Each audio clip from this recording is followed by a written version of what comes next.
How are you doing? I'm good. How are you? Yeah, okay. A lot, just everything happening all at once. So As 2020 seems to be determined to do to us. yes, definitely. How's your family? Well, I don't know if Daphne told you. My wife just had a biopsy Oh yesterday, my gosh. No, I didn't hear. so it's been dealing with that. Oh, Brian. You know. I'll have to call you. I don't know if you want this on live stream and Yeah, yeah. That's why I say that. I'll Yeah, call you. it's everything's good. Should know tomorrow or Thursday. Yeah. This year.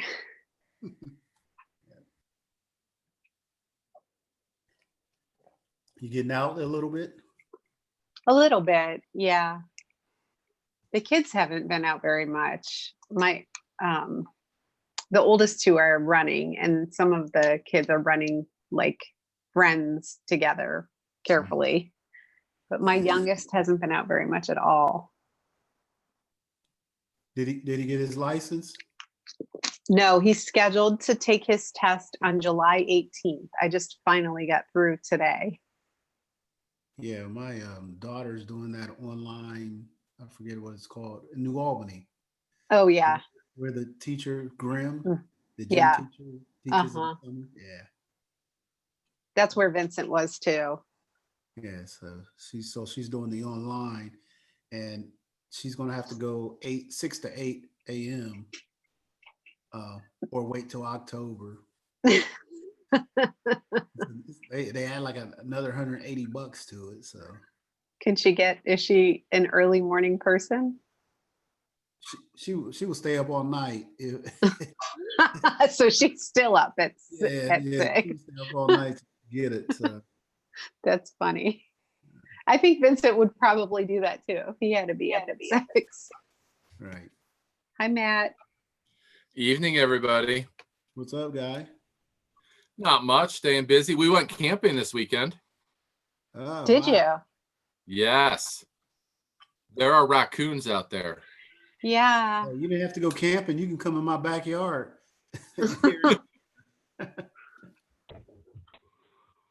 Yeah. Is Daphne on? She's not, is she? Oh, there she is. She is. Matt, where did you go? Just Delaware State Park. Do you all enjoy camping in your house? I enjoy it the least. But Yeah, it's a good time. It doesn't sound like an activity that I would choose. No, and it's tent camping. Yeah, no, I've done that when I was a kid. I don't need to do that now. It was good fun though. It was good. That's nice. Hello, everybody. Hi, Daphne. It helps when you click on the June link and not the July link. I did the same thing, Daphne. Same here. Well, I'm glad to know that somebody else did it. Oh.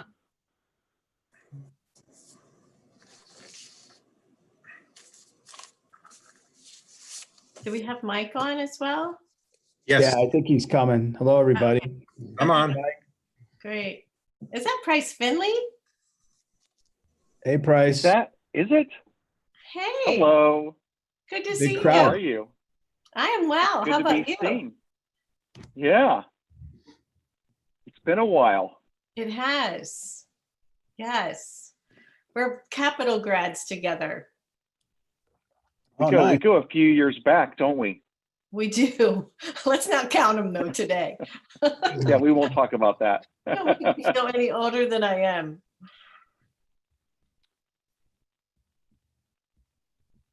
Is anybody keeping track? Do we know if we're all here? Yeah, so Brian. Jennifer? And I think Jennifer's not available on, right. so That's we're all correct. here. We're all Okay. here. Super. Well, I apologize for being late. And we will begin the June 16th Finance Facilities Committee meeting. In present virtually from the school board are myself, Daphne Maureen, Brian Hairston, Earl Piccolantonio, and Matt Campbell. And we do have 5 items for discussion on the agenda today, with the first being the May financials. So I'll turn it over to Treasurer Verlingo to handle that item. Okay, Okay, Mike, you want me to share the screen now? yes, that'd be Okay. great. Steve's our IT professional today. Now you jinxed. Now we're in trouble. I tried to recruit Jill, but she was busy.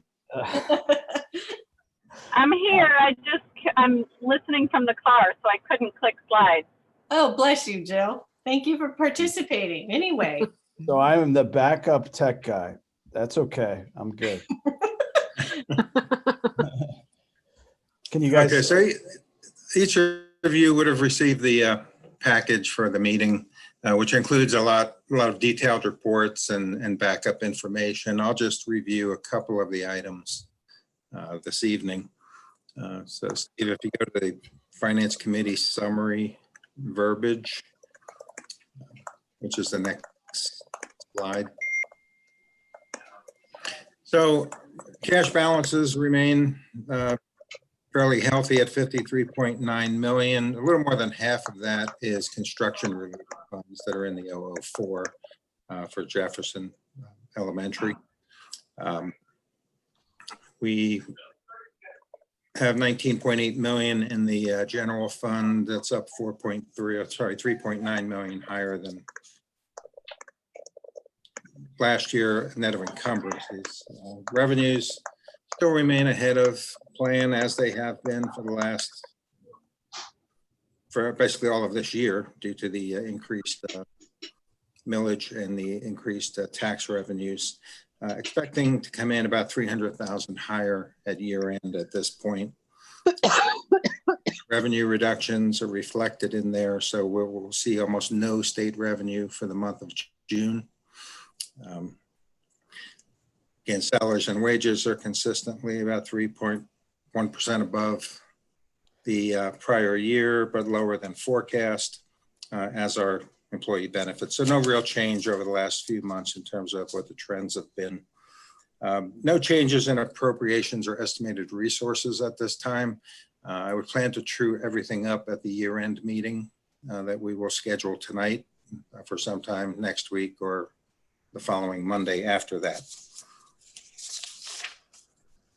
There'll be some activity on the upcoming board agenda to reinstate the chess club, some transfer activity related to a debt service payment transferred from the PI fund, and moving $999,697 from the general fund unreserved to the budget reserve fund, which will increase our budget reserve to $2 million, which is what was forecasted for this fiscal year.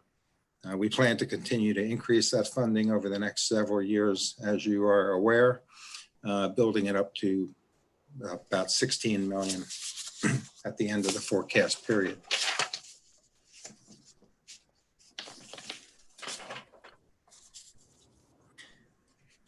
Activities, we're closing out the fiscal year, or working on closing it out at this point. We will run payroll on the 18th of this week for next week's payroll. Not actually pay it, but just run it so we can complete the processing. Last check run will be this Friday. So we would hope to have the books closed by Monday, no later than Tuesday next week. And that gives me at least a few days to look for any adjustments or items that need to be addressed before we close out the fiscal year. In terms of the forecast update, state sales tax, income tax receipts in May improved significantly from April at the state budget level. So maybe the economy is starting to rebound a bit. Let's pray that there's no resurgence of infections so that, things can proceed on an upward trajectory. Updated property tax values will occur for this update period, the 3-year update. The request to postpone that by the county auditor was denied. And we have received some information from him in terms of what the estimated increases are for Gahanna Jefferson School District. And they are higher than what we had anticipated in the forecast. So we are seeing benefit to the forecast when we overlay those increases into the forecast that had been done for May. That will effectively lower the millage that we need then for an operating levy going forward.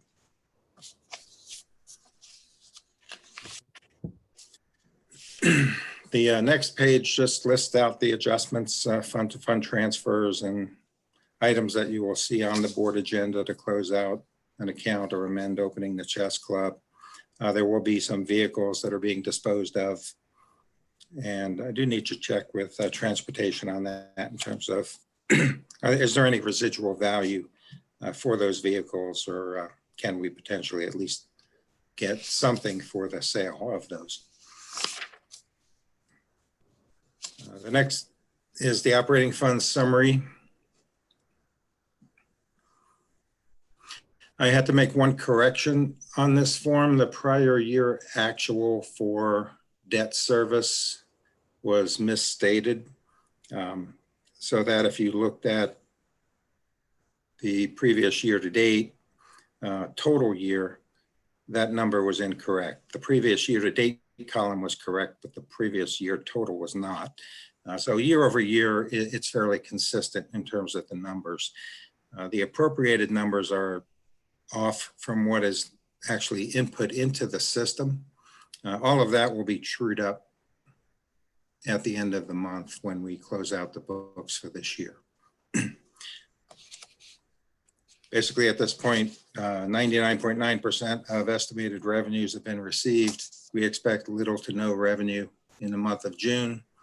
Expenses continue on as normal. So we do expect a fairly large negative balance for the June activity of up to about $8 million. So that the total year-to-date amount, the 10.1 million surplus, will effectively be brought down to 2 million to 2.5 million, which is what was forecasted. Nothing really unusual then about the numbers in terms of what the run rates have been.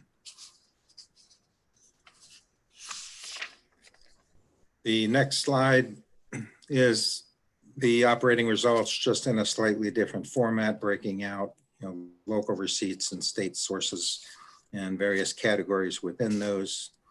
Again, real estate taxes continue to be the driver of the increase from prior year. And on the expenditure side, increases in salaries, wages, and benefits are the primary driver of the increase in expenditures.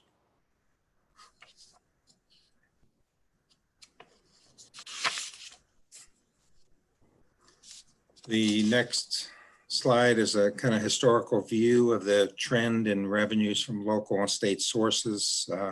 They're fairly consistent. We are seeing an uptick in local source receipts this year, and that would be primarily because we're seeing a reduction in the state funding. So with that decrease in funding, we're going to end up with a higher percentage of contribution by local residents. Mike, Yes. Is this slide for 2020 fiscal year to date, is it incorporate the 1.6 million that's being pulled back? Yes, in May, they started to take away the 1.66 million with the second May payment. So we did still receive about $700,000 in state foundation money for the month. Mm-hmm. I had forecasted an even reduction down to about 400 or so thousand per month. So I'm expecting only about 100,000 in state foundation money in June. So it is incorporated in here. The percentage by year end for local versus state will probably increase a little bit more, given that we're not going to see much in the way of state funding in the month of June.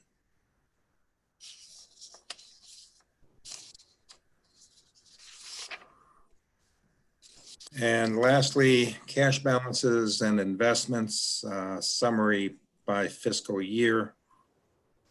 You can see that, 27.7 million resides in the Red Tree construction account. I've purposely left a fairly large amount of, in the interest earnings in that fund and delayed as much as possible transfers since we do have a potential shortfall in funding. So therefore the earnings generated in the construction fund were greater than I was earning locally by investing those funds. Plus it would avoid potentially a transfer to the 004 in the future. But all dollars are invested in some type of interest-bearing account.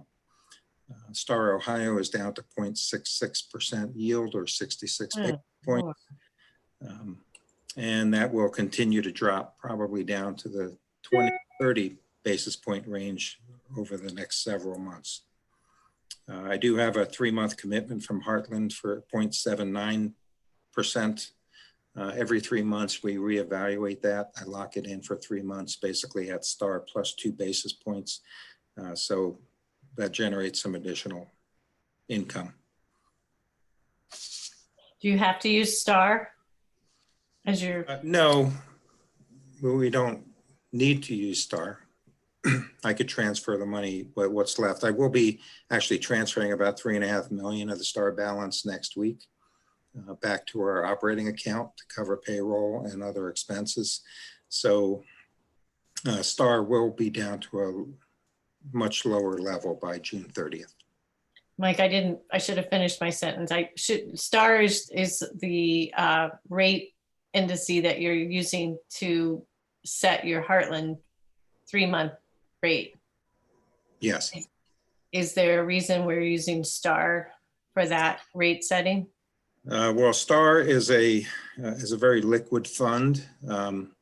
And you can transfer money in and out very easily. It is very safe. And when this initially started was several months ago when we had received large tax receipts, and I transferred them to Star because the earnings in Heartland were significantly less. They were only paying like 20 or 30 basis points. They had contacted us and said, hey, they would prefer we keep the funds locally, which I'm not adverse to, but I need to earn as much on the money as possible. And the Star rates were, maybe like 1.5 at that point. So we were able to lock in a 3-month rate several months ago at, I think it was actually 1.7 or more. Wow. Okay. And we kept that for 3 months. But then when Star continued to drop, they wanted to renegotiate, which is kind of what we agreed to up front. Okay. Our tech guy's getting crazy here. Yeah. Sorry about And that. the good thing is we're sitting on unrealized gains on investments of $503,000. That's awesome. So no risk of loss on any of those. Thank you. Also included in your package this month, I summary of all checks by check amount, descending amounts, so that you can kind of see what the expenditures are, what the large expenditures are and how many checks we issue for very small amounts. May was a little bit unusual because we had a large number of refunds that needed to be processed for people who had paid school fees. And then, for the activities that did not occur, we had to refund those fees. So the spring sports and other clubs or other activities that they were charged. So there were quite a number of $100 checks, $50 checks, $30 checks to parents and that type of thing. But this gives you a feel for the number of checks and the volume. One of the things I'd like to look at is trying to maybe reduce the number of check runs and go to maybe an every 2-week process to make sure that, people are paid on time, but they don't, we're not issuing multiple checks to the same vendor each month. Mhm. At one time, we had an interim treasurer who had a card payment system wherein we would have earned a rebate. Are you familiar with that system? I can dig out my notes if I need to. Well, you mean on a credit card where we get cash back, or? You know what? Let me find my notes. Okay, I feel like it really wasn't a credit card. It was more of a card system and you created drafts, almost like a Venmo almost kind of thing. I have my notes. I'll find it. Okay. When we're talking about number of checks. it's certainly something to look at. Mhm. And these are not necessarily all checks. I mean, they could be wires or ACH Sure. payments. We do make a significant number of ACH payments. Yeah. And they're listed as warrants on this list, right? They should be, yes, or memos. Oh, okay.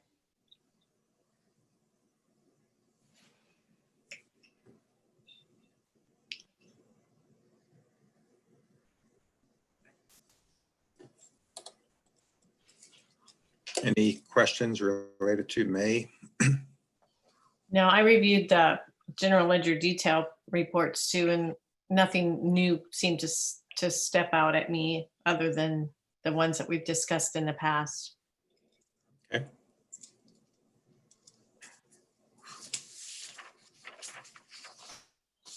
Thank you. Okay, We also have to keep in mind that in capital outlay, we bought those Chromebooks and IT purchases in this fiscal year instead of waiting until next fiscal year. So that is true. that number looks high for that as one piece of it.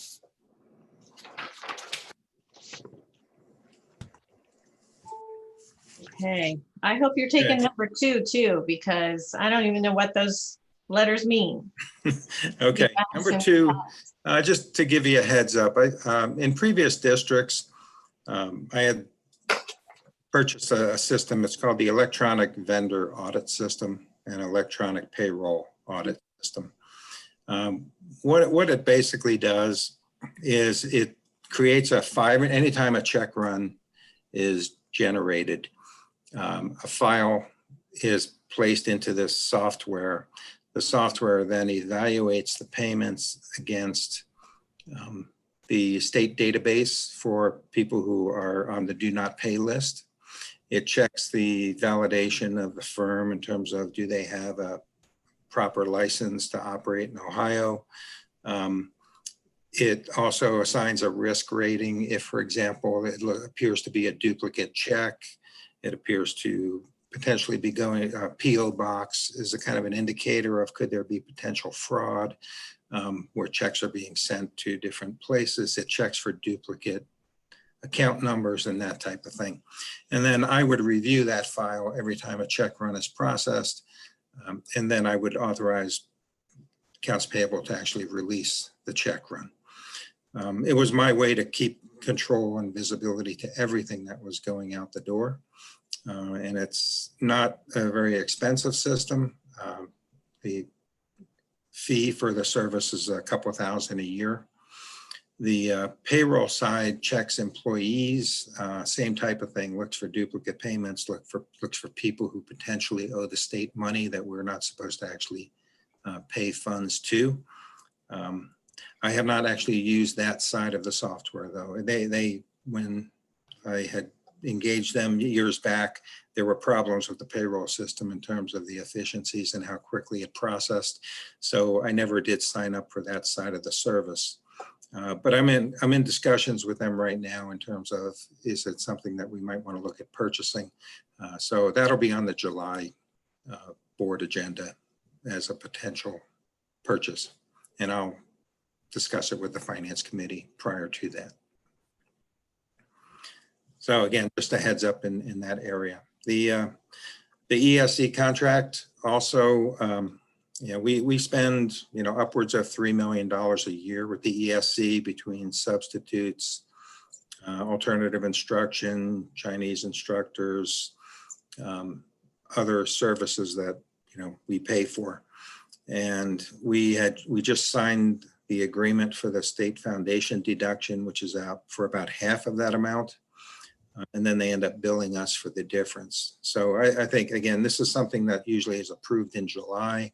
Again, just a heads up that I think it's an area that we certainly should look at given the magnitude of the contract. So just to clarify, you said the state, we would have half of it be paid directly from state payments and then the other? Yeah, historically, we have had money deducted from our state foundation payments that go directly to the ESC. That's standard practice in most every district in the state. Usually when your contract amounts are negotiated and you know what the amount is going to be, you would set that up and it would go directly to them as opposed to coming to us and then us issuing checks. So it's a process I need to just get a handle on in terms of, do we want to increase the foundation deduction amount to equal what the actual contract is? But there's always going to be variation due to number of subs and number of aides and other people that we employ through their service. So there'll always be a true up. The question is, how large of a true up do you want to have?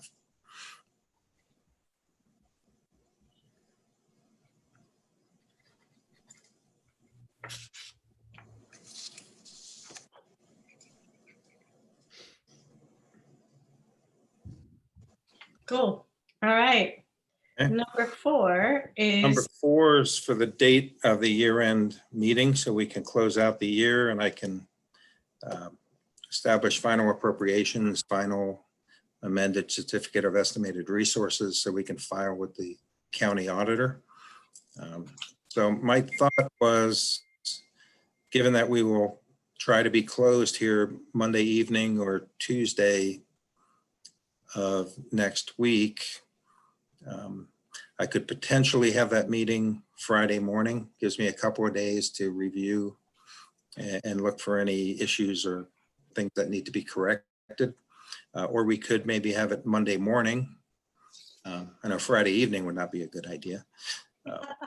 no, not during happy hour. Monday morning would certainly be okay, because I need to get it to the auditor by end of day on the 30th.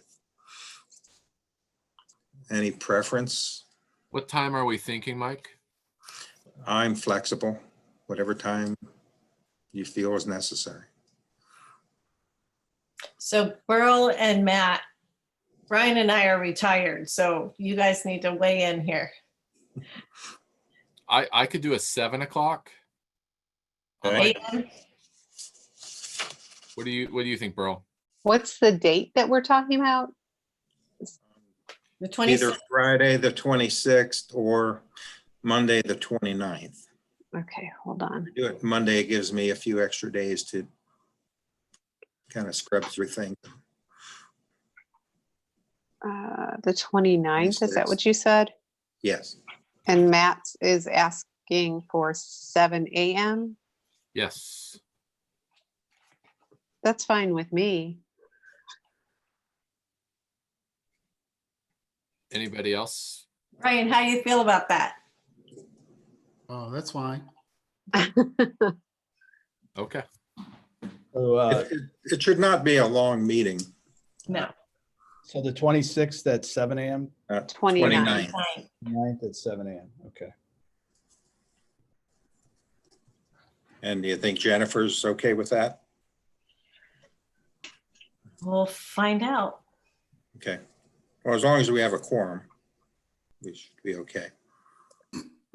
I'd get the reports out to you, prior to that. So sometime over the weekend, if not by Friday evening, Saturday or so, I would get reports so you can at least look at what the final numbers are. I would love to have them Friday so I can plan over the weekend to review. That would be terrific.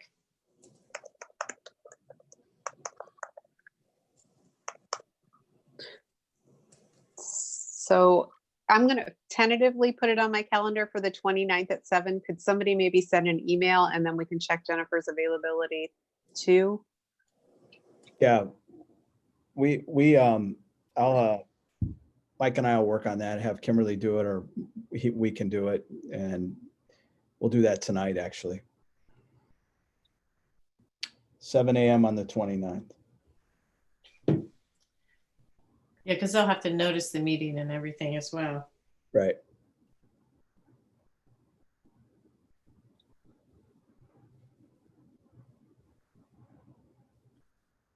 Okay. All right. And now, number 5, facilities, bond issue, and levy discussion. Who would like Steve, to are take that? you going to take this?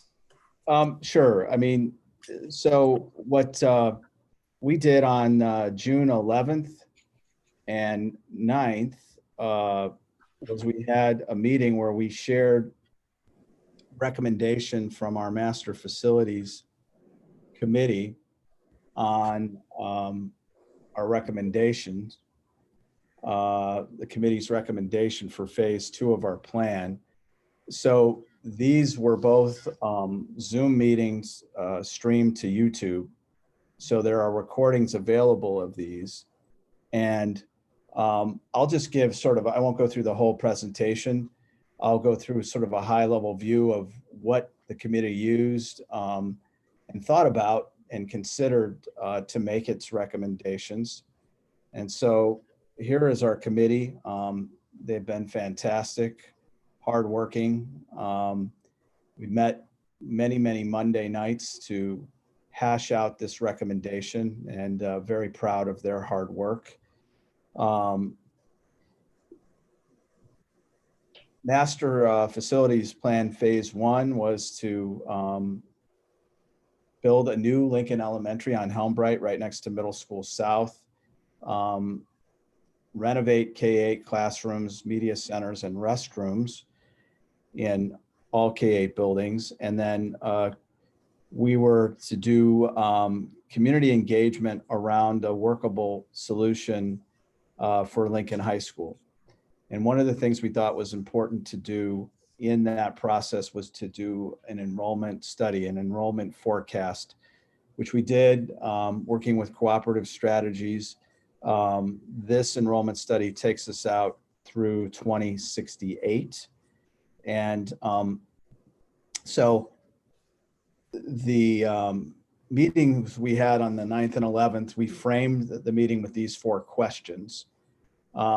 Our facility needs across the district, the recommendations of the committee, the cost of the committee's recommendation, and the next steps. And we're addressing kind of next steps in our meeting tonight. So our facility needs across the district, when you look at our enrollment study, we begin to really hit the pinnacle of our growth in 2038-39.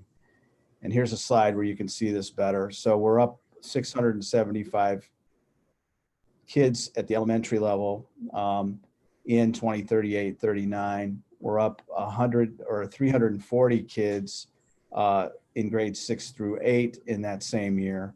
And at the 9-12 level, we're up 587 students. So that's total growth of 1,602 students. And we go from 7,652 students to 9,254. This is a forecast, and it's based on 125 homes per year being built mainly in Jefferson Township. And we looked at 100, we looked at 150, we looked at 200 homes a year. And we thought that a reasonable number, given the labor market that's really, there's a lot of pressure on in construction right now, probably 125 homes a year is the right prediction. It could be a little more, it could be a little less.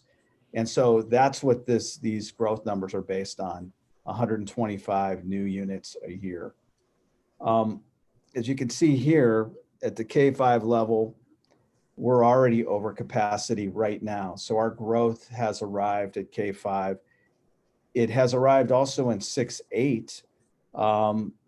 The difference is that the capacity numbers were even more stretched before we redistricted. And at one point, Middle School East only had 450 students. We redistricted middle schools, and now they have about 550, and took a little bit of pressure off Middle School West and Middle School South, which were burgeoning at the seams with around 640 students. We have a little bit of time before we reach capacity at the high school. Clark Hall has taken pressure off or overcrowding a little bit. But one of the things that we know for sure is that we may have enough classroom space, but when it comes to capacity in our cafeteria, or as soon as the bell rings, the logistics of getting from one class to another, it's very congested and very tough for kids. And so this video kind of captures kids walking from the third floor in Hamilton section of the building all the way to the first floor. And it takes about 3 minutes. And we sped this video up to about 300%. And so our challenges at the high school will be overcrowding in about 5 years in terms of not even having enough classroom space, but they're really about overcrowding right now when you talk about not having enough room to feed kids, congested hallways. And we also, are looking at making our high school safer, more efficient. Many of the systems, electrical, plumbing, HVAC, are very, very dated. We want to create 21st century learning spaces, much like Clark Hall. And we heard in our coffees leading up to the levy of 2018 that there's a lot of worry among parents, especially of students who are not yet in the high school. So elementary and middle school parents of kids crossing the street, Hamilton Road and Havens and Granville Street are big, crowded, busy intersections, and having kids cross, especially in the winter when it's dark, it really scares people. And we heard this again and again. So that's one of the things we heard a lot from the community that the committee kind of took into account. So question 2, what are the recommendations? And so the committee's recommendation for elementary school is to make additions at Blackwick and High Point, 10 additional classrooms each, new art and music classrooms, extended cafeteria space, and increased office space. And then there's the square footage numbers, about 22,000, 23,000 of new, and about a little over 4,000, almost 5,000 in renovation. The benefits would be to eliminate overcrowding, abolish the need for trailers, and to create flexible learning spaces, increase our cafeteria space, and provide, most importantly, for future growth that is already here at elementary and middle school and is going to get even worse over time. And then, of course, when you build new, you can add 21st century security enhancements.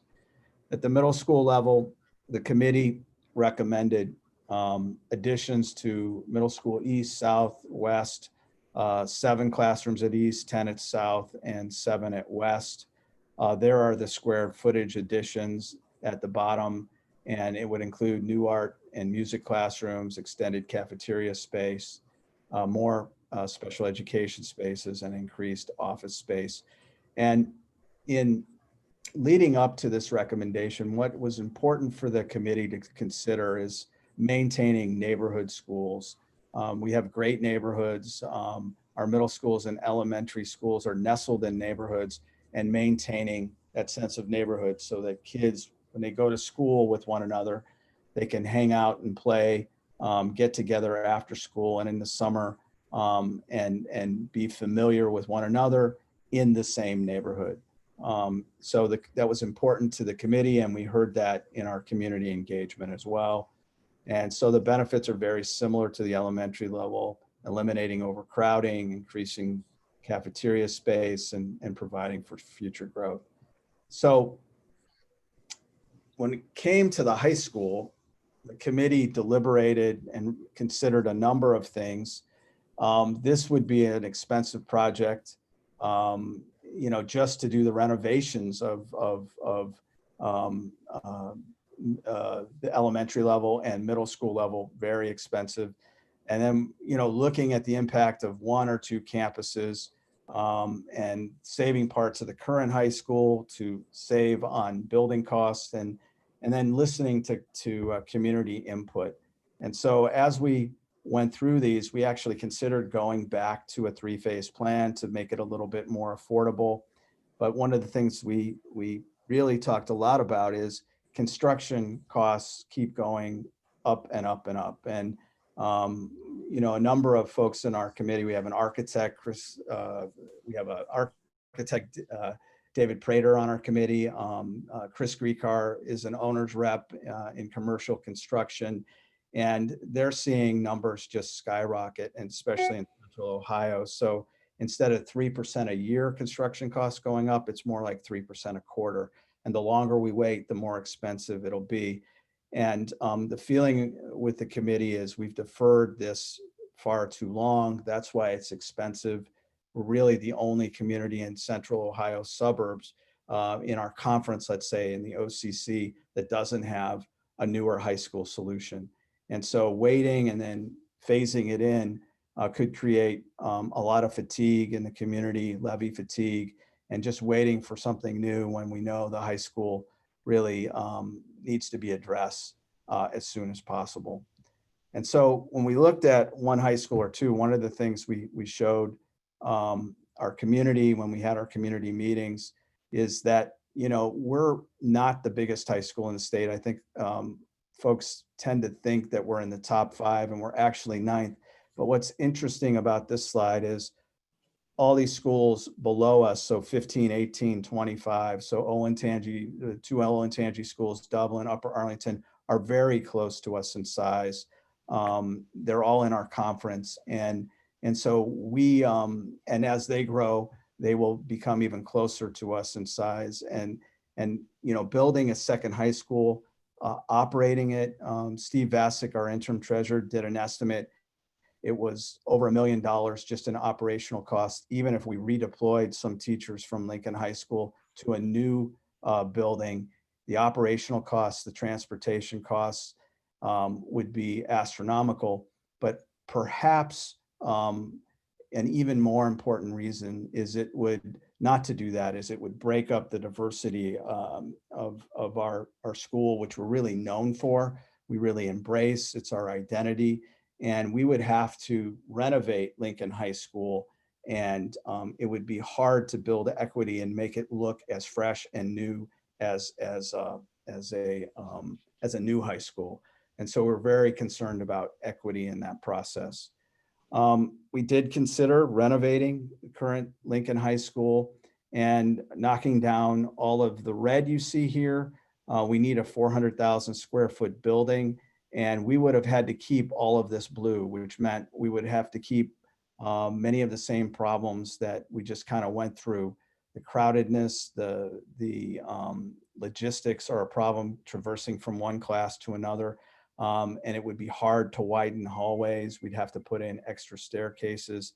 And when we listened to the 4 community meetings we had around a high school solution, folks were really energized around something new. We heard a lot about going to other communities, Worthington, Pickerington, Marysville, for competitions and seeing bright, shiny, newer spaces. And we don't think our community was really excited about, having 2/3 renovation, 1/3 new. We did hear that we should maybe look to save some of the current high school as we considered a solution for the high school, but this was just a tipping point that was just too big, too much old, not enough new. And so the committee, we had some flip charts where we went through our community conversations, and here's what the community said. The top things is they really wanted us to consider building a new high school on our current site, designing a state-of-the-art campus designed for 21st century learning, flexible learning spaces that are very collaborative, and including a state-of-the-art performing arts and athletic spaces, including a field house. We know if we put a field house in Gehenna, it would be used morning, noon, and night. It would be something that our community would really embrace. Incorporating vocational programs, so more satellite Eastland Fairfield classes. Our community is very interested in that, in construction science, in culinary, and a number of other things. We have 3 satellite programs from Eastland Fairfield at Clark Hall: architecture, bioscience, and teaching professions. They're very popular, and folks acknowledge that they would love to see their kids in some of these tech prep vocational programs, but they can't convince them to leave their high school, leave their friends, and get on a bus and for a half hour to go to Eastland Fairfield. So bringing things to our campus was something people were excited about. And then, of course, when we would build new, we would build in safety and security enhancements and eliminate the need to cross the street for Clark Hall. So again, when we look at these capacity numbers, we're not out of classroom space for a number of years, but if we built a new high school, which is what the recommendation is, then what we would need to do is it would take 4 years, about 24 months of planning, 24 months or so to build. So by the time it was done, we would be almost at capacity. If we put a bond issue on in November 3rd and passed it, it would take a good 4 years to complete. So the high school recommendation is for a new high school on the current site, built for 600 additional students and a total of 2,800 students, which our enrollment forecast showed is our pinnacle number of students at the high school level. So we top out at about 2,800 in the forecast, and then it begins to go down a little bit. These recommendations would include a 400,000 square foot single site building, performing arts center, athletic center with field house, expanded cafeteria space. As I said, additional vocational training, approximately 130 classrooms, and ample parking for students, and the ability to have school during the 4 years that we're building a new building, to have it with minimal disruption and minimal swing space. And so we're working with Moody Nolan. They're experts at building on, at designing buildings for compact campuses. And we've had a couple really good meetings with them, and they're engaging with us on the pre-bond work. And, we really believe that our high school is a unifying force. It's a source of community and of pride. Where we're located on this campus geographically is right in the center of town. And we think this would be an inspiring thing to ask our community's permission to do. And so the cost for the elementary level would be about 19 million. And those are the breakdowns for the middle schools at 31 million, 198 or so million for the high school, and a total of 250 million. And so that's what we really want to talk about tonight. We have Price Finley and Paul Rutter here to talk about the resolutions that will be on our board agenda Thursday. And here's what this looks like in terms of cost. So it'd be about $19 per month on a $100,000 house. The millage would be 6.43 mils. We'd have to use 2 funding mechanisms, a 4.93 bond and a 1.5 PI levy. When you add those both up, it's 6.43, and it's about $226 annually on a $100,000 house.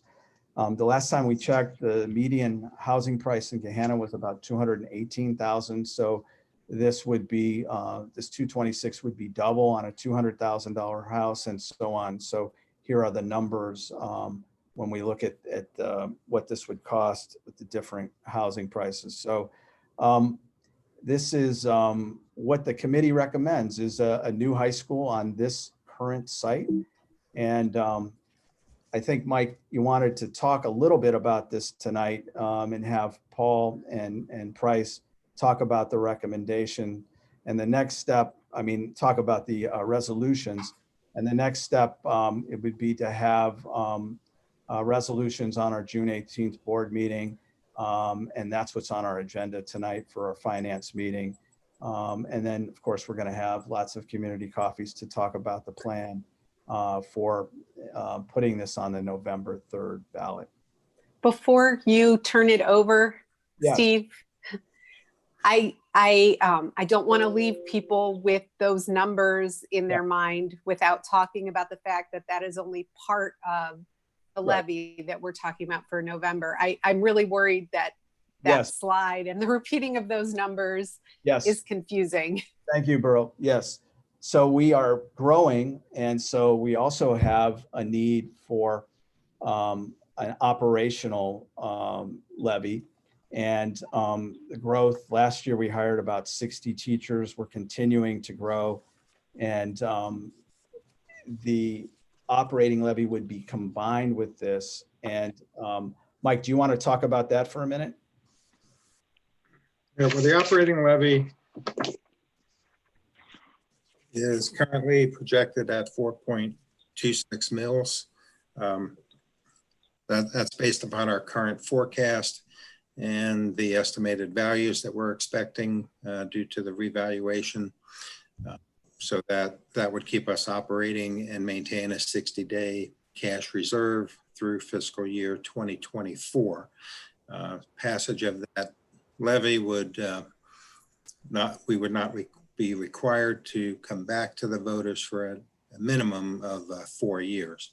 And then depending upon, how things may change in terms of growth in the community with new construction and that type of thing, that could possibly be extended. And so, Mike, when you ran the numbers on the need in the 5-year forecast for an operating levy, you looked at a number of things, but one of the things you looked closely at was the reductions we just sustained from the state. So in this fiscal year, FY20, we were reduced $1.6 million, and which is about 2% of our overall budget and 11% of our state funding. And Correct. what did you expect the reductions to be in FY21? Well, we expect that same level of reduction for the next 2 fiscal years. So that 11% reduction that we incurred this year, we expect to see 11% next year and 11% the year after. If the state budget improves significantly, there is a possibility, depending again how quickly the economy recovers and tax receipts at the state level start increasing again, that we might see less of a cut in funding. But again, to be safe, that was something that was, I think, prudent to at least include that level of reduction for 2 more years. So Mike, that if it holds that it's 1.6 in FY21 and FY22, the total reduction from the state would be 4.8 million. Yeah, approximately 5 million. Okay. In addition, we anticipate potentially reduced tax collections due to delay in payments, so that, next fiscal year, we're going to see a potential large hit in the amount we collect in taxes. That should be recovered over the next several years after that. So we would not expect the delinquency rate to increase significantly. It'd be more of just a deferral in the collection of payments. We will be seeing reduced interest income due to lower interest rates, which will continue for the foreseeable future, in addition to lower cash balances. We'll see potentially a reduction in fees due to reduced service or reduced number of activities. if we maintain this distance learning environment for any length of time. There are many unknowns and items that were in this current forecast that historically would have been more certain in terms of what we would expect to receive over the next several years. Revenues are usually not an area that is extremely difficult to forecast. There's always items that have impacted, but you can be fairly certain in terms of what the trends are. This virus and the impact of it on the economy have significantly impacted the forecasting process and the certainty around it. So 5 million over the next 2 years, including the reductions that we just sustained this year. And the state the unemployment fund ran out of money today, and I saw the state is taking on a loan. And so it's not likely that will be reinstated. It's pretty likely that these cuts in FY21 and FY22 will happen, right? I would agree. Okay. Mike, may I ask, based on the 4.26 mils, you said it lasts through the the current 5-year forecast. How much further past the 5-year forecast do we remain in the black? I'm sorry, I don't have that number handy. I'll need to, if you want to give me a minute or two, I could look that up. Okay. And then a question, the BI levy and the bond, would they both have the same maturity? The PI levy is a permanent levy that would not end. So that at the end of the 30 odd years of collection, that would be for 30 years, the PI levy, because that's the maximum term. So it's not permanent, it's 30 years? Well, it's 30 years to be used for the bond issue in terms of the bond payments. After that, it would just become a PI levy that can be used for permanent improvements in the district. Paul, correct me if I've misspoken on that. Sure. What we do with the PI levy, and the reason we have to do that is, as you know, as Ohio law has some pretty strict regulations on what school districts, how much they can issue debt. So 9% of your assessed valuation is the normal cap. One of the resolutions that we have for the Thursday board meeting is to apply for a special needs designation approval by the Department of Education and the Department of Taxation, which would allow the district to project out what its assessed valuation will be based on past growth, and then borrow 12% of that projected assessed valuation. So that would unlock additional debt capacity beyond just what that 9% debt limit is. But even with that, once you subtract out the district's existing debt, that only gets us to a little bit above 205 million. And so that's 44 million and change, the shortfall to get to that $250 million project total. And to bridge that gap, we leverage the PI levy by issuing what are called COPS, certificates of participation. And as Mike was saying, those have a 30-year maturity limit under Ohio law. And the PI levy itself will be continuing. It'll continue on after the COPS are fully repaid, but we're capped at 30 years on those COPS, while the bond would have a 37-year maturity. So the bond levy will be levied for 37 years. The PI levy will be continuing, but the debt that it's backing will only be for 30 years. Is it possible to put a time frame on it? I mean, if I were a voter, why would I vote for an unlimited payment when the purpose of it has a limit? You could cap the term of the PI levy, but 30 years down the road, those facilities won't be new anymore, and there'll be ongoing needs to maintain them. Whether it's roofs or HVAC or or anything else that the district has.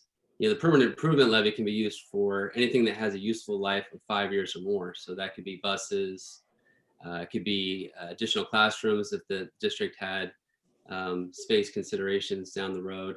And as under Ohio law, that PI levy, the revenue is kept flat. So as property values go up, as we have inflation, as the dollar decreases in value, the value of that PI levy will decrease over time. So I guess that's my point.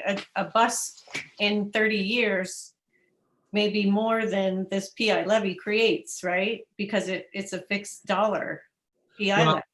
Yeah, it'll be structured just like a bond issue in the sense that when we sell the COPS, it'll be the district has a municipal advisor, and they've run the numbers and figured out what millage is needed on the PI levy to generate enough funds to repay the COPS that generate that 44 million and change. So the decision to make it continuing is to still get some residual revenue at the end once the COPS have been repaid.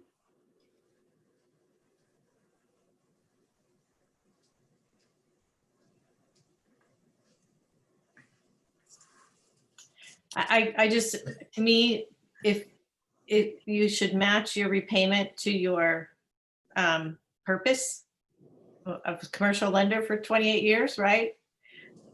I wanted my source of repayment to match my term of my loan. And so if our term is 30 years, we would need to do another levy anyway, because with inflation, this PI levy would not be sufficient to really fund an adequate facilities management program. Yeah, Steve and Mike, you can feel free to weigh in on the intent, but obviously the near-term goal is to repay the COPS over the next 30 years. And then I think that the thought behind having it continuing is then to also provide, at the tail end, once the COPS have been paid off, that there would be some residual revenue coming in to help the district with facilities needs at that time, without having to go back out and try to renew that and get additional millage then. But what happens is we face situations like we're in now. We have all these things on the books, so our debt limit is constricted, right? Well, the PI levy doesn't count against the debt limit, so that's an advantage there. Oh, okay. Mhm. And also, I don't believe we can set a 30-year term. It's either 5 or 10 if we do a limited time on the levy. So I don't think we can actually place a 30-year PI levy on the ballot. Well, I'd who also makes those be- laws? I'd be interested in finding out if we can match it to the 30. I think you leave it to the voters in 30 years on how they want to handle additional costs and maintenance. Additionally, if you're going to put another levy back on, you call it a replacement levy anyway, voters tend to pass those. I think it looks a little more forthright if we're able to match all of the repayment vehicle with the actual expense. Yeah, I think the reason we did this is we wanted to address all of our growth and facility needs. And this, as we met with bond folks at Baker Tilly, KeyBank, and Bricker and Eckler, this seemed like the best vehicle to get us to what we needed as quickly as possible. I mean, we did a lot of meetings. We had a lot of meetings about this. I think these points are something we could look into, but this is the recommendation for tonight. So I'm not sure if you want us to look into. I mean, we have the board meeting coming up in 2 days. So I would like to know the answer, whether it can be a fixed term 30-year. It could be. Okay. It could be. Yeah, this one is the Ohio Revised Code provision is 5705218, and that's a little different in that it allows for the combination of a bond issue with an operating and/or PI levy.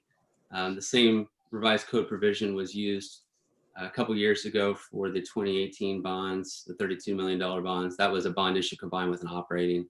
And under that provision of the code, unlike some other provisions that provide for PI levies that, as Mike indicated, were capped at 5 or continuing, this would allow the district to set whatever term of years you wanted if you didn't want to do continuing.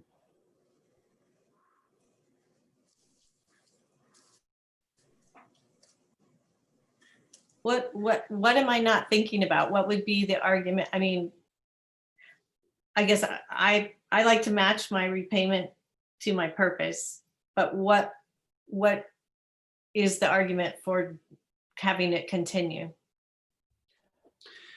Well, I would say one argument would be that as a permanent improvement levy, unlike the bond issue is strictly limited to the purpose for which the bonds are issued. The PI levy is broader than that. Now, the intent is to use it to repay the COPS in the near term. But again, it would provide that revenue beyond the 30-year period of the COPS to allow for the district to have funds for permanent improvement needs down the road beyond that time window. This is Price. Adding on to that, I would, what will happen at some period of time, maybe 10 years out, is there'll be an ability to look at a refunding issue for these certificates of participation. And that can result in lower cost of borrowing at that time and could make some of that PI money available that early in the process. If you write a narrow description of what the proceeds of the PI levy can be used for, then you would not be able to apply that savings toward other costs in the school district. So there's been some discussion I've heard about potentially needing another PI levy in the future and so forth. Well, if we're able to take advantage of savings as we get out on the yield curve to do a refinancing, and we have a general permanent improvement levy that is ongoing, we can use those PI levy monies for other purposes. If we write the provisions for the PI levy to be for just this purpose and for just this period of time, we would not be able to use it for other general improvements, like other elementary school improvements in the future and so forth.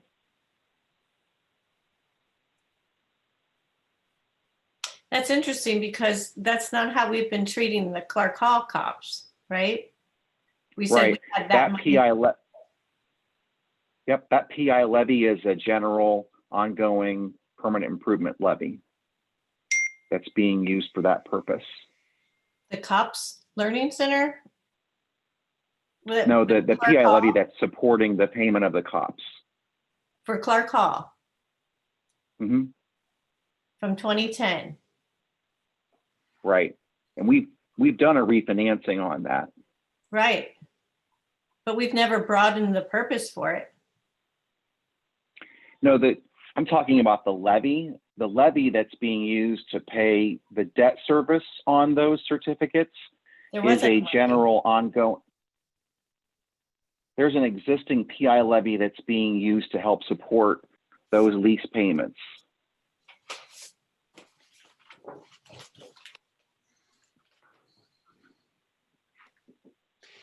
Yeah, there was a 2.16 mil PI levy that was passed in 2014. That was continuing for general permanent improvements, but I think that was passed after Clark Hall, right? Correct. That was after Clark Hall. Right.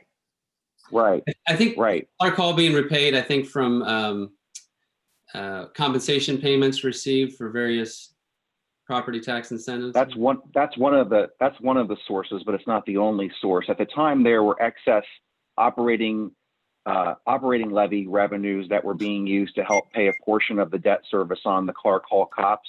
And then in 2014, we saw a compression of the, of the revenues that we needed. And so the decision of the board at the time was to do that PI levy that would help relieve the amount of general fund monies that would be necessary to help pay the debt service on the cops for the Clark Hall project.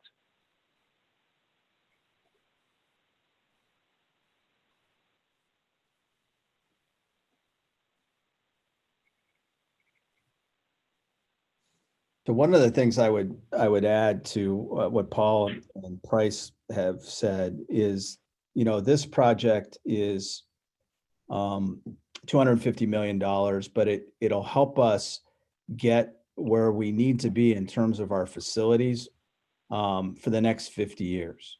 And so that's really what asking permission from our community to do this is about making sure that our kids are in warm, safe, dry, innovative spaces where there isn't overcrowding over the next 50 years. And as Paul stated earlier, 30 years out, the buildings are not going to be new. They're going to be in need of repair. And so that's one way to think about it. But if the board would like us to entertain a fixed amount, and not have it be continuing, we can do that. Steve, Something I just, go ahead, Paul. Yeah, I was just going to amplify, Steve, on your point. For projects that are done, co-funded with the Ohio Facilities Construction Commission, by way of analogy, they require districts to have a maintenance fund in place of $500,000. And that can be funded different ways, but usually it's funded by a continuing PI levy. And that's for exactly the reason Steve's talking about, that, the construction costs are only the near-term expense. Maintaining the building over the long run, just like your house, comes with a lot of ongoing expenses. And that would be the advantage of having that continuing PI beyond the 30 years is, similar to what OFCC requires of other districts that are co-funding projects, to have funds set aside to deal with those big ticket items that come up down the road. That 0.5, is that part of the bond, or it's not part of the bond issue? It's PI, an incremental levy. the separate PI levy? Yes. Yeah. The other thing I wanted to mention is that the bonds are going to be probably around 37, 38 years in term. And so the bonds will not be paid off in 30 years. Right. The COPS component will be paid off in 30 years because that's the maximum period that you can do a lease purchase under Ohio law. And so there is an idea that after the COPS piece is paid off, you could allocate some of that PI money toward continued maintenance of the high school facility, which is going to be 30 years old at the time, and it'll need some improvements.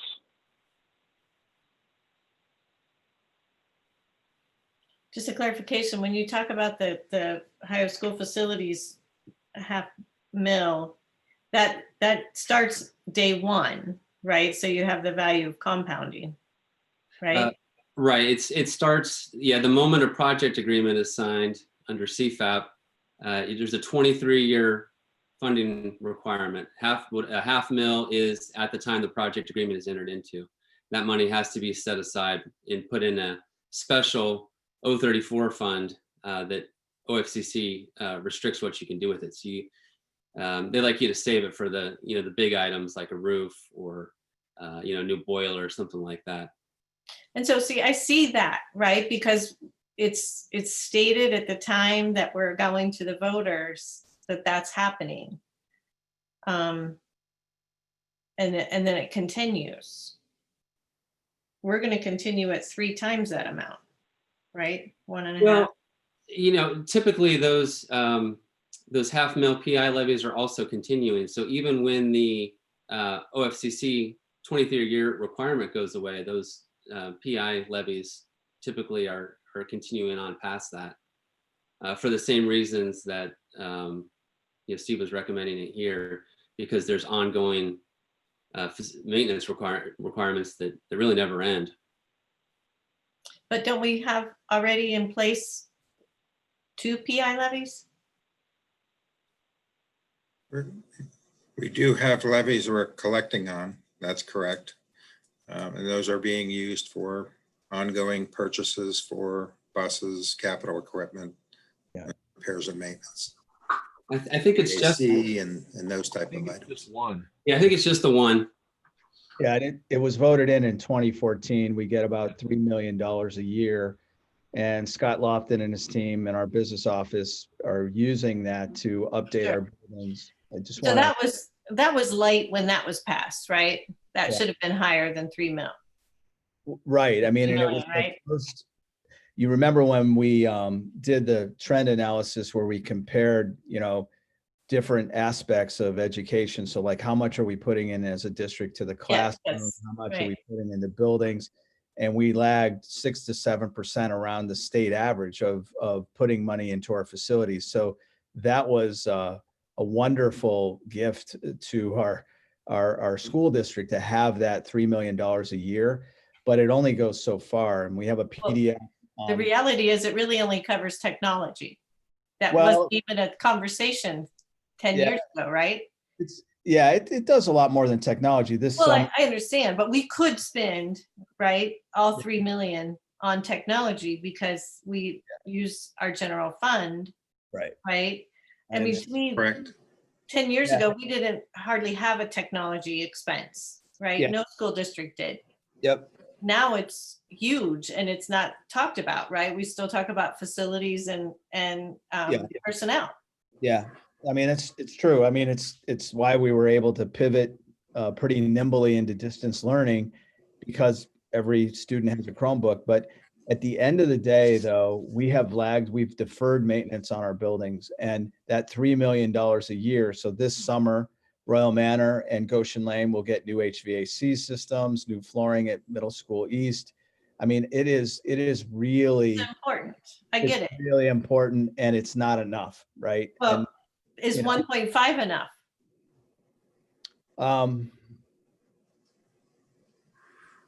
I think I could argue nothing. It's never enough. I mean, we have old buildings that we have to update, but we also have to be mindful of taxpayers. And when I would go into coffees this in 2018, and we would talk about this, people understand that our buildings are dilapidated, they're falling apart, that they need updating, and we are doing that gradually with that 2014 PI levy. But it's a slow cook model. It's going to take a long time. We've made a lot of headway, but it's going to take some time. I hear what you're saying. Go ahead. Yeah. I think I understand Daphne's point is that we are going to need at some point down the road, the amount that we're going to need is more than what is in that continuing levy. And so maybe it makes more sense to have the terms line up and know that we are going to have to go back on the ballot in 10 years, however many 10 years, years, 15 right. years, for additional PI money, because the 2014 amount wasn't enough. The amount that you're thinking about keeping as a continuing amount isn't enough. Like maybe that needs to be a separate conversation, I think is what Daphne's trying to say. I think that's what's evolved, right? Because I do appreciate that those monies are needed.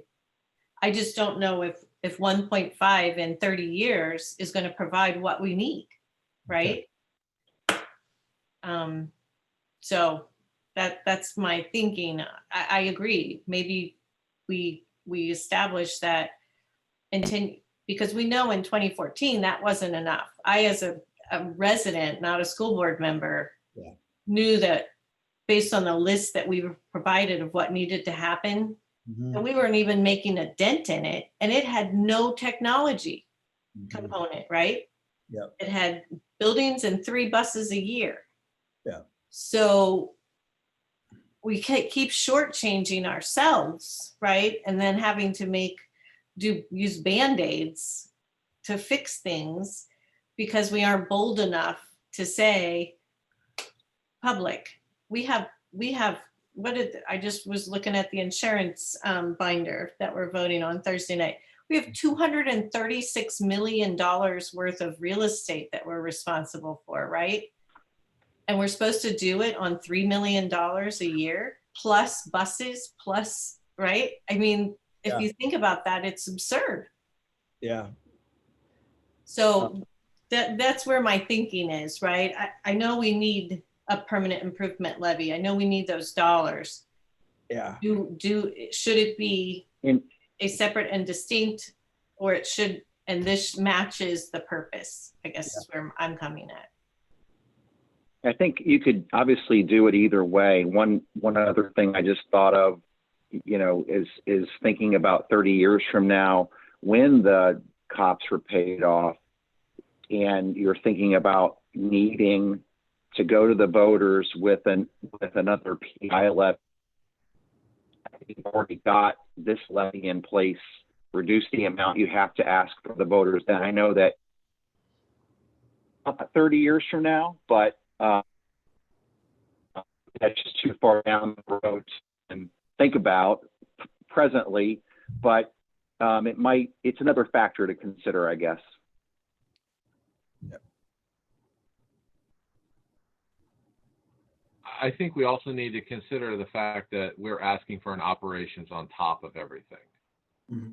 I mean, it's a big ask, and I think what Daphne pointed out is that it is a bold ask. I think if we can create the perspective, we can show the voters that the PI repayment is matched to the building. They are purchasing the building with the funds from that PI. I think it's a little easier for the voter to swallow than for an ongoing PI permanent and an ongoing operational. I'm just saying if it's possible. If it's not, if the ORC doesn't allow us to do it, that's another thing. Well, yeah, just to clarify something, that revised code section has some very specific language that we carry forward into the election proceedings. So the language for the bond issue, there's a purpose clause that you're able to tailor a bit to what you're trying to do, although we always recommend that you not get too specific and end up limiting yourself. So we've worked with Steve and Mike to craft something that we felt is both sufficiently open-ended, but also has some specificity in it that'll hopefully resonate with the district's voters.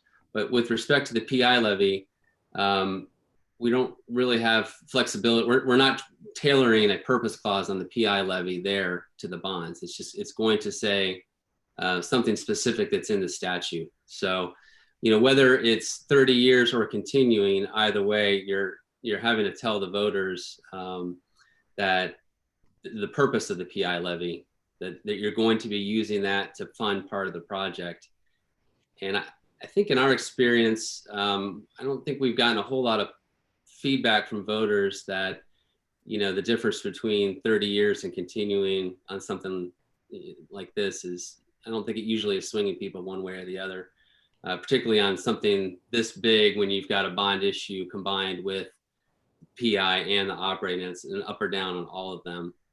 I'm not sure that's going to be the biggest issue they're focused on. All right.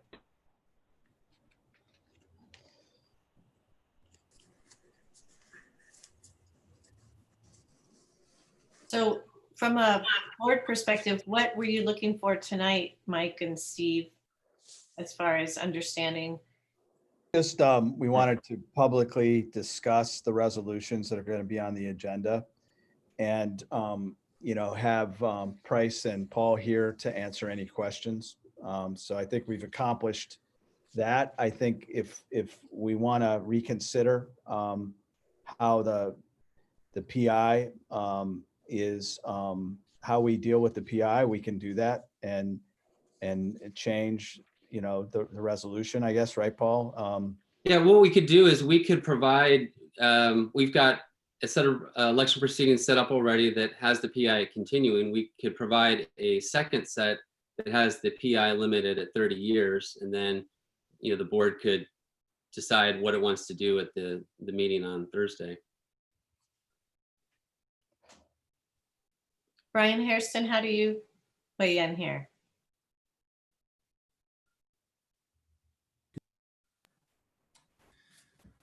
I kind of see what actually Steve and was talking about, where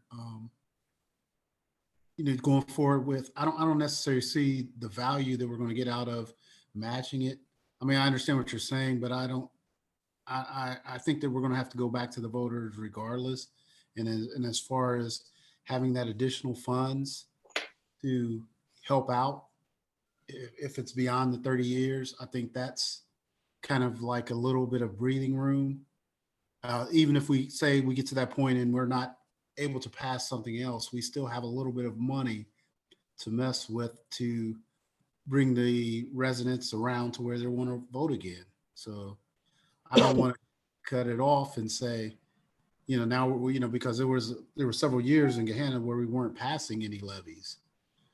And so now if we go with the voters and we get this through, and then 30 years is a long ways to think about for myself, but some of the people, they're going to wonder that we just had this, and now we're looking at something else versus having that additional breathing room, the extra so many years to cover some of the other expenditures that we're going to have. So it's a fixed dollar PI levy. Mhm. Is it possible, Mike Verlinger, for you to calculate what an inflation adjusted value would be in 30 years? 30 years is a very long window to project what inflation and. Can you go 10? Give us I can not definitely, tonight, obviously, I could but definitely come up with scenarios as to what, I mean, I guess my point is, if we discount, the the dollar amount of thing money kills we'd be collecting in 30 years, say the 2.7 million or so. What's the value of that today? Yes, I can certainly do the calculation to see what the present value is based on various interest rate assumptions. and inflation assumptions, Correct. right? I would be interested in that information. Okay.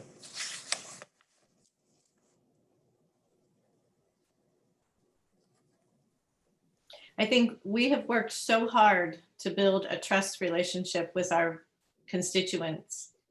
And I think transparency and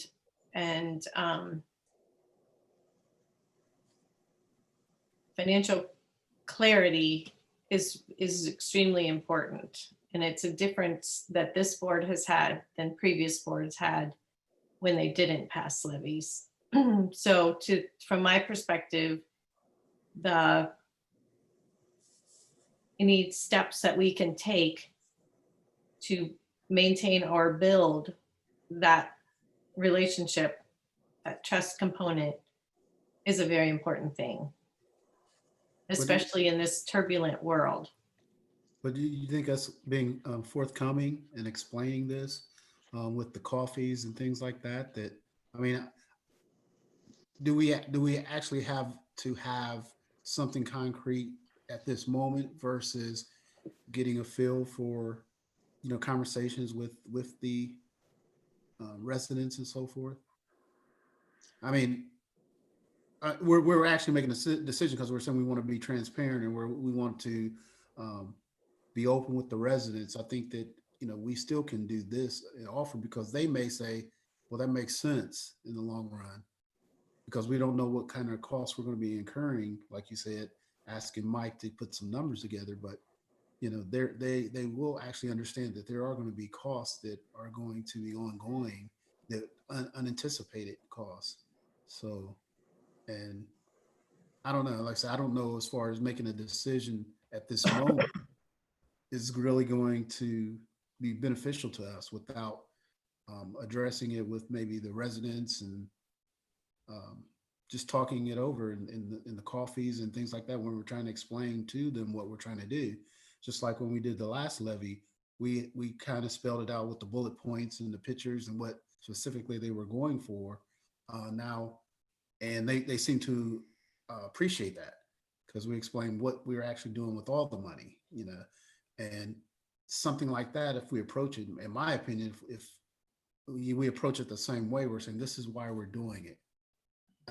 And this to me is almost like a like an overdraft protection or something. You know, it's just giving you that added little bit of space just in case.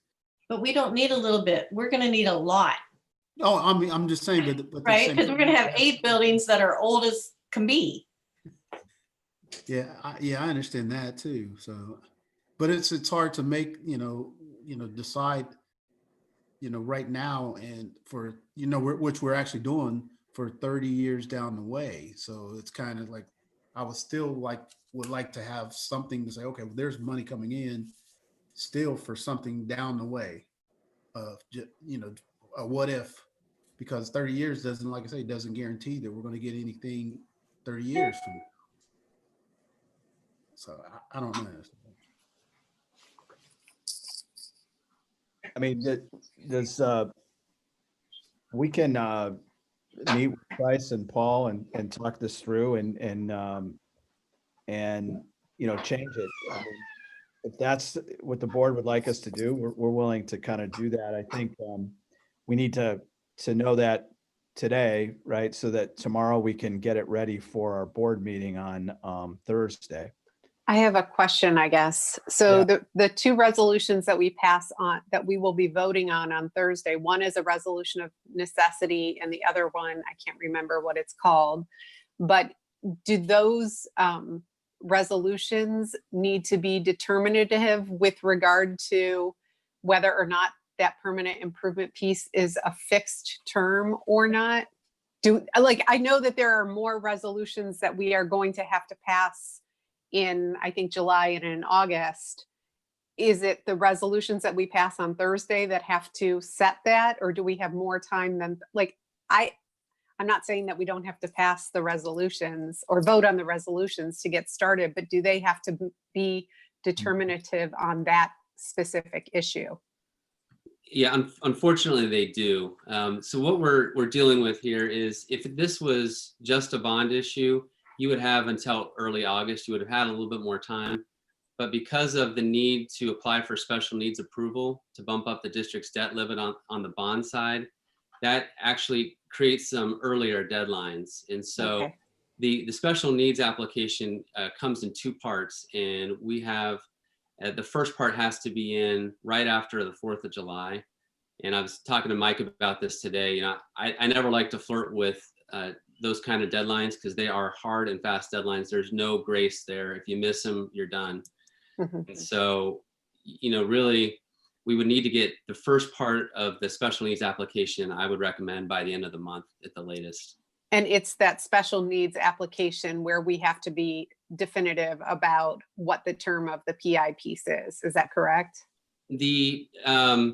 No, but the bond we are setting the bond amount for that. We could, if you felt you needed more time on the PI side to run that down, we could wait and get the we've had clients do this and pass both resolutions in short order in July. But the final deadline, when everything does have to be set and filed with the Department of Education and the Department of Taxation, is July 28th. Is that the time frame that we have for the operating side of this levy? Because we're not passing a resolution on Thursday related to the operating side of the levy. Yeah, right. No, so there's we kind of jumped in the middle, so I never got a real good opportunity to explain what those 2 resolutions are. So there's one resolution for the special needs, and which kicks that off that application process. And then what we were planning on doing, but could delay if you wanted to, was passing the first resolution for the combined bonds, operating, and PI, the resolution of necessity. because it's a combined, because they're all together on the ballot, they're all running on the same track. So we could wait on those and kick those to a later meeting, but then I'm not sure what board meetings are already scheduled in July. But what needs to happen between the two resolutions on the election proceeding side, there's a resolution of necessity and the resolution to proceed. And in between there, the county auditor has to certify as to the bonds and to the PI and operating levies. So we've had, in extreme circumstances, we've had a county auditor come prepared to a board meeting and certify and have everything done at the same meeting. But that's an unusual situation. Normally, you're looking at two different board meetings with time in between for the county auditor to certify. And that last board meeting is the one that has to occur by July 28th. Is that what you said? Right. So it would need to occur a little bit before that, because we would need time to get things filed with the Board of Elections and then in turn filed with ODE. So you'd want to leave a few days there. But if you really wanted to push things off, that could be delayed until July, the election proceedings. But the special needs resolution, we really do need to get passed on Thursday so we can start the first part application. So all told, there's 3 resolutions. There's the special needs one, which we really do need this week. And then there's 2 resolutions on the election proceeding side that could be delayed. The first one, the resolution necessity, could be delayed past this week if that's what the board wanted to do. So the special needs resolution does not specify whether or not that permanent improvement piece is ongoing, or is It doesn't address the operator PI levy Okay. at all. It's only talking about the bonds. So, and somebody stop me here if I'm not, I guess, reading everybody right, but I'm wondering if it makes more sense to just put the special needs resolution on Thursday's agenda. We do have not just regular board meetings, but we have several committee and special board meetings in between now and the end of July. We obviously would much prefer to take votes on those resolutions in as public a setting as possible. And regular board meetings tend to be more public and well attended than other kinds of meetings. So that wouldn't be our preferred way to do it. But it sounds like there needs to maybe be a little bit of additional conversation and thinking through what that actually means before we vote on that PI piece. And I mean, we do have the ability to make sure it's clear to the community that this is a meeting in which we will be voting on these things. So Yeah. I don't know. I guess that's just, to me, I don't want us to rush into a decision about how to craft that language for Thursday. I So- agree, Bill. And we're also missing our other Jennifer. And Yeah. I think she needs to be part of the conversation. Yeah, so our board meeting in July is a little earlier. I mean, it's July 16th. So that, Paul, would give us enough time to do what we need to do by July 28th. So we could do the resolution of necessity and the resolution to proceed at that 16th, July 16th. I thought there was, No, the we need county to auditor have- needs to be in And between the that. auditor, Yeah. typically That's right. requires a week or so to Yeah. turn So this we would- around. We would need to I'm do not it. sure what they have in their statute, but Yeah, so we would need to do it in one of our committee meetings, the second one, resolution of necessity.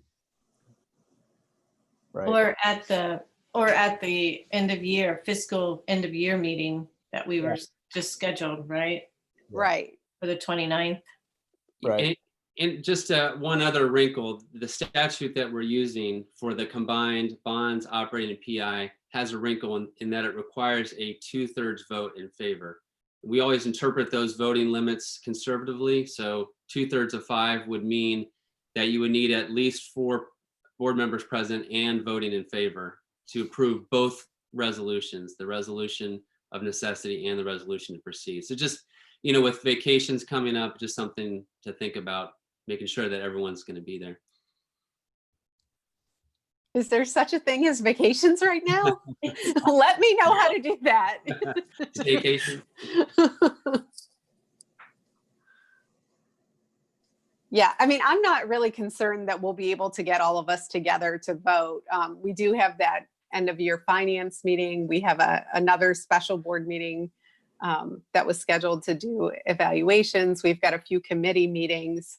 And then we have it seems like we should pass that last resolution at the July 16th board meeting and the first resolution at one of these other meetings that is before that, so that we can give the county auditor enough time to do what they need to do, and so that we're not pressing up against or anywhere near that final July 28th deadline. But even if we're talking about just moving it back a week from this Thursday, it seems like that would give us a little bit more comfort when we do decide how it should be structured. Okay. I would agree, Burl. I think our goal should be to have it presented and voted on by the end of June. That way the auditor, because the first week of July is, July 4th. So that would give 2 weeks, right, for that piece to come back from the certification process. That's a great point. Yeah, you're exactly right. July 4th week is often a lost week in our experience. So. So Yeah. So could we do it the 29th at 7 a.m., the meeting we're going to have to close? I think that makes a lot of sense. It's finance. It's Okay. right. Okay. So that sounds good. So Mike, you're going to work on as close to an inflation adjusted number. Yes, I can have that for you tomorrow. And then, I mean, I guess also we're relying on the 2014 PI, right? And that will have we've already experienced inflation adjustment on that. So it would be interesting, I think, for me and hopefully the other board members to understand what we're actually working with in 10 years and 15 years from a PI perspective to cover a gaping gash with what I perceive is going to be Band-Aids. Okay. Did anyone else have any other data that they wanted to have gathered or calculated?